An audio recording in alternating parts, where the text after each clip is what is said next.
Mga estudyante, maglalaban gamit ang map para sa Battle to the Top. Supot na higante, palulubuhin sa pang-diskarte. Okay na yung akin. Gumawa ng dekorasyon sa Pasko gamit ang sipit na ordinaryo. Today, we want to give back and make somebody feel very special. Isa siya sa mga pinaka-loyal na sumusuporta sa atin sa I Believe. All this and more dito lang sa paboritong Sunday morning tambayan. Ito ang I Believe, because I believe that science is fun for everyone. Kuya Chris, nandito po kami ngayon sa Nuestra Señora de Guia Academy sa May Valenzuela City. Yes! At kasama namin ngayon ang senior year students ng GAS 12-1. GAS 12-1, magingay! Let's go! Ito ngayon ang gagawin ninyo sa Believables Hockeython. Meron tayong dalawang team. 5 players ang maglalaro per team. Bawat isa ay may corresponding number from 1 to 5. Ang number na tatawagin ng mga hosts ang maglalaro sa gitna. Mag-uunahan ang players na kunin ang bola sa gitna at ipasok ito sa kanya-kanyang goal. May 5 rounds na paglalabanan na may iba't ibang corresponding points. Ang team na may pinakamadaming points ang mananalo. Kilalanin natin ang unang team. Team Bugs. Galing na hindi pa kakakabog. Kami ang Team Bugs. Siyempre naman, hindi magpapasinda ang aking team. Magdala kayong malampaso. Mula paa hanggang ulo. Kami ang Team The Serve! Sa round 1, 2x2 tayo. Ang maglalaro ay ang numbers 5 and 4. Go! Ang pinaka naging challenge po yung place po kasi masyado po siyang malawak and kasi po yung ball po pagka napalakas po mapapalayo po, habulin po. Then ayun po. Go guys! Oy, oy, oy! Nandaan lang! Defense! Defense! Defense! Defense! Defense! Defense! Defense! Go! Go green! Oh! Nice one! Nice one! Okay! 1 point for green team! Let's go! Simulan na natin ang round 2. Round 2! Ang maglalaro ay ang numbers. Number 2 lang! 1, 2, 3, go!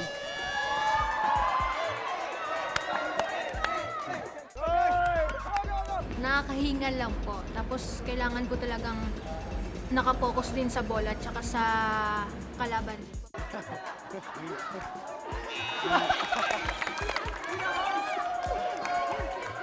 Score recap muna tayo.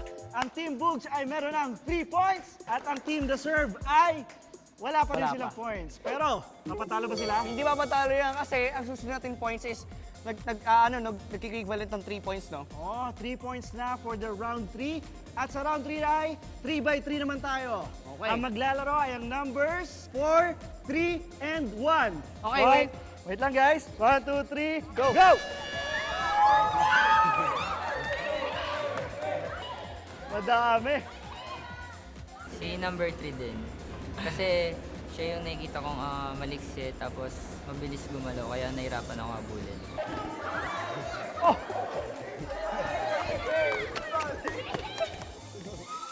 Oy! At syempre, ang Team Bugs ay meron pa rin 3 points. At syempre naman, ang Team The Serve ay meron na ding 3 points. So itong susunod na round natin ay round 4 na po mga ka-I Believers. So 2x2 po ay maglalaban. Okay, ready guys? Ang maglalaban ay numbers 5 and 4. Ready, go! Para bang lugi po kami sa lakas po. Lalaban. Sabi ko po sa kanila, enjoying na lang po yung game. Oy, medyo slow pace yan ah. Oy! Oy!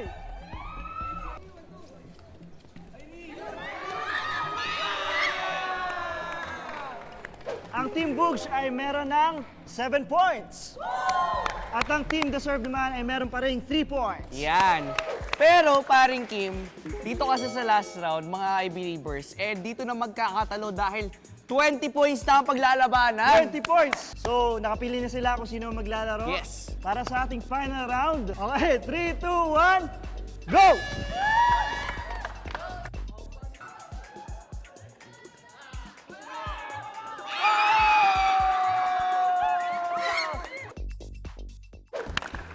Ang nanalo, kitang-kita naman natin sa final round with 27 points, ang Team Bugs!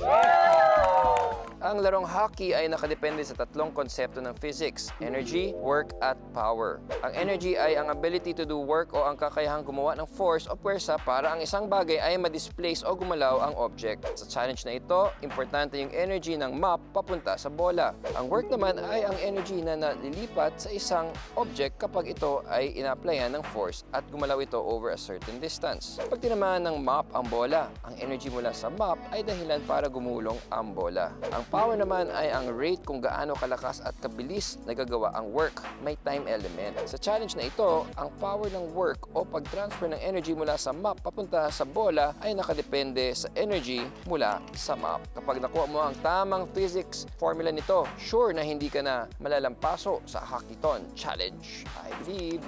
Abangan nyo pa ang maraming fun and brain-bending challenges na naghihintay dito lang yan sa I Believe Bakiha! Yang napanood nating performance ay patikim pa lang ha. Tuturo niya sa atin mamaya. Supot na higante. Palulubuhin sa paanong diskarte. Okay na yung akin. Gumawa ng dekorasyon sa Pasko gamit ang sipit na ordinaryo. Today, we want to give back and make somebody feel very special. Isa siya sa mga pinaka-loyal na sumusuporta sa atin sa I Believe.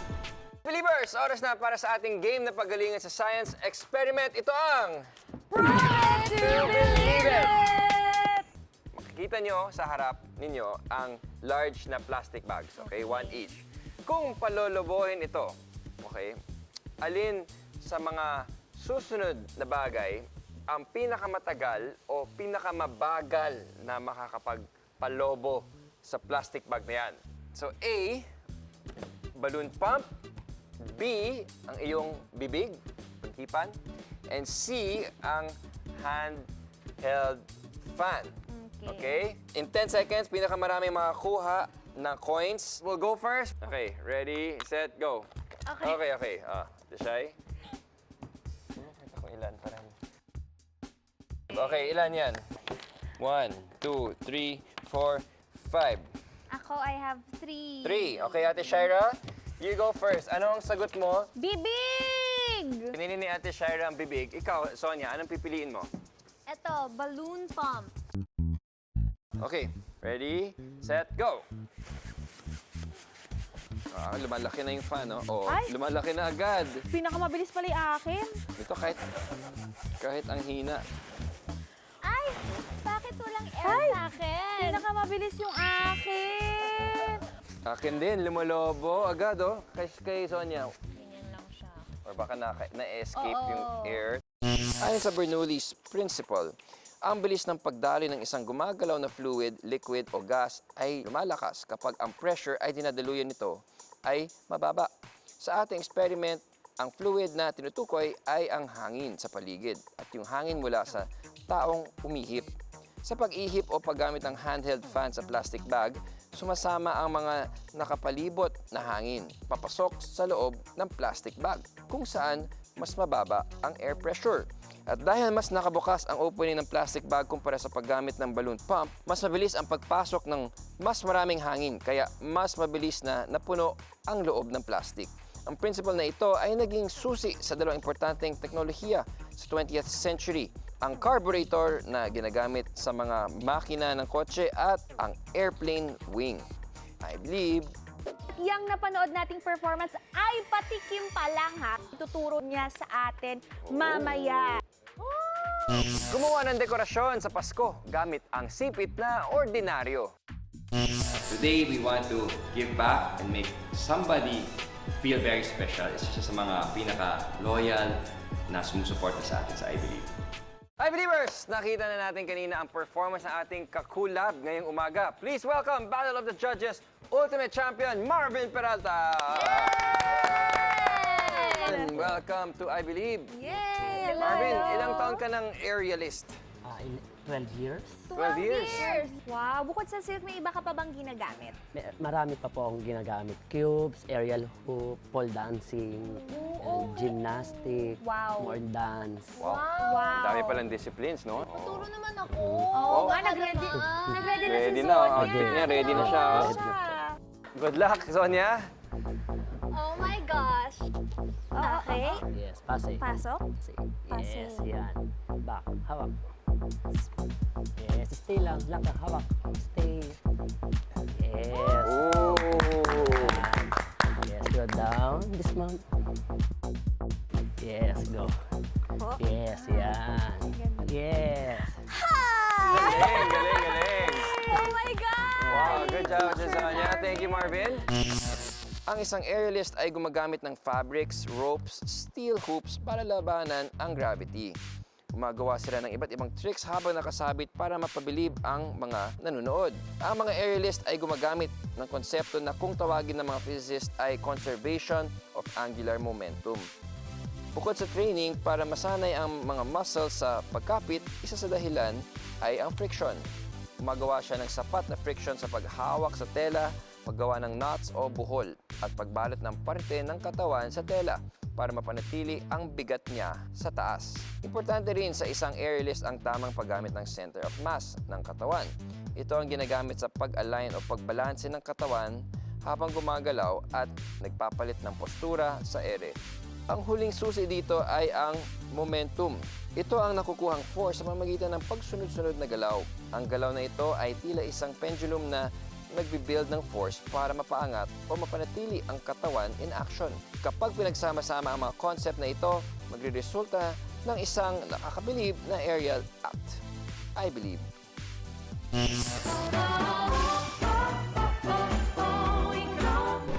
Hello, I Believers! Nandito tayo ngayon sa Studio 7 ng GMA para sa isang special segment ng I Believe. Kasi naman, feeling blessed kami dito sa I Believe dahil sa inyong suporta. Kaya naman, today we want to give back and make somebody feel very special. Isa siya sa mga pinaka-loyal na sumusuporta sa atin sa I Believe. Ako si Marilyn Concepcion ng Rosario, Cavite, grade 3 science teacher. Bata pa lang ako, inais ko na maging teacher. Kasi na-inspire ako sa tita ko, na isa ring guro. Sa panonood ko ng I Believe, kasi walang tapon eh. Lagi ako nanonood tapos ang dami kong natutunan. May mga resources kami na kulang. Yung pala pag nanonood ako ng I Believe na marami palang gamit sa bahay na pwede namin gawin kapag mag-experiment kami. Parang unang-unang panood ko yung yung pamintang durog na nasa tubig. Tapos nag-dip si Chris ng dishwashing doon sa tubig, tapos separate yung paminta sa tubig. Yan yung mga, sabi ko sa mga bata ko, sige, testing natin ha. Sample natin, kasi ito yung napanood ko sa I Believe. Tuwan-tuwa yung mga bata nung nakita nila yun eh. Sabi nila, pwede pala yun. Nakakabilib talaga si Marilyn, pero kamusta man kaya ang kanyang Pasko? Namimiss ko yung si tatay. Dahil kami apat na magkakapatid na babae, tuwing manonood na tatay ko ng basketball. Simula noon, sinubaybayan ko si Chris. Tapos one time, ang sabi ng tatay ko, anak, sama mo naman kung manood ng basketball. Gusto ko makita si Chris. O sige tatay, sasama kita. Pero, kaya mo ba? Hindi, kakayanin ko yun. Pero bago pa mangyari yun, yung araw na usapan namin na yun, yun doon yung araw na namatay siya.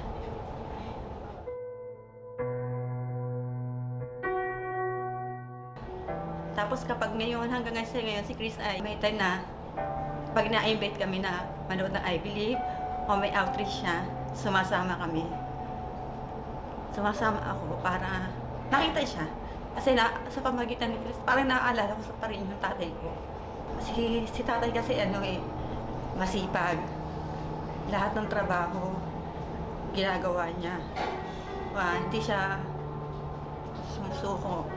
So ako kahit teacher, ang dami kong trabaho. Hindi, parang kahit gusto ko na sumuko. Minsan sabi nga ng tatay ko, Pag nandiyan ka na, gawin mo kung ano nararapat mong gawin. Huwag ka susuko. Dahil may magandang bubunga rin naman niya, mga pagsisikap mo.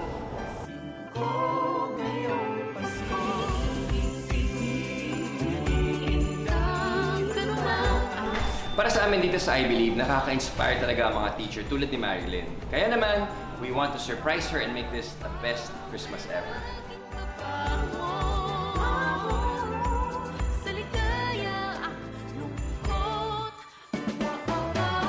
Hello, Marilyn! Merry Christmas and welcome to GMA. From Team I Believe, meron kaming pamasko para sa iyo. Ito, meron tayong mga books, mga goodies, lahat yan para sa iyo. Thank you also for sa suporta mo all these years para sa I Believe. Okay, sana huwag ka magsawa na maging isang inspiration sa ibang mga teachers and na nagsuservisyo para sa mga kabataan natin. Thank you so much and Merry Christmas, Merry Christmas. Gumawa ng dekorasyon sa Pasko gamit ang sipit na ordinaryo. Mga I-Believers, dahil Christmas is coming at may mga Christmas decorations na rin akong nakikita sa mga bahay namin. Ako, may life hack ako na ituturo para sa inyo. At simple lang ang gagawin natin. Ito lang mga kailangan natin. Meron tayong paint dito. Meron din tayong dito mga wooden na sipit. Meron tayong ribbon, glue gun at itong mga parang bells natin dito na maliliit. Yan, may accessories tayo dyan. Ang una lang natin gagawin, simpleng-simple, tatanggalin lang natin yung spring ng sipit, ng wooden sipit. Tapos, iguglugan natin ngayon to. Pagdidikitin natin sa gitna. Pagkatapos, pag nadikit nyo na siyang ganyan, ganito yung makakalabasan niya. Ngayon, gagawa ako ng 4. Patuyuin. Habang pinapatuyo natin to, pipaintingan natin to dahil favorite color ko ay purple. Kaya, ayan. Ang mission ko ay makagawa ng snowflake. So, kailangan natin ng 5. Ayan.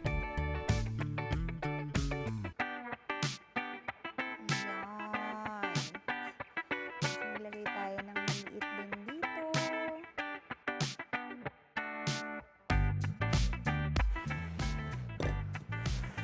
Pagkatapos, alam nyo, kung meron kayong sanga sa bahay ninyo, kunin nyo yun. Huwag nyong itapon yung sanga na yun kasi ito, yung sanga ang pagsasabitan natin nitong mga ornaments natin. O, diba? Ito ang ating sipit Christmas ornament. I believe! Wow! Ate Shai, ang ganda naman niya. Wow, Diba? nakagawa ka ng napaka-beautiful na Christmas ornament using mga sipit. Ha? Yes, di ba? Ang galing. Oo, things that, that are lying around sa bahay, Oo. na ginagamit natin for other things. Pwede Correct. naman palang gamitin din pang dekorasyon. Oo, mas makakamura ka pa. Alright, ang dami talaga natin natutunan today. So, thank you so much, Ate Shaira, Ate Zonia.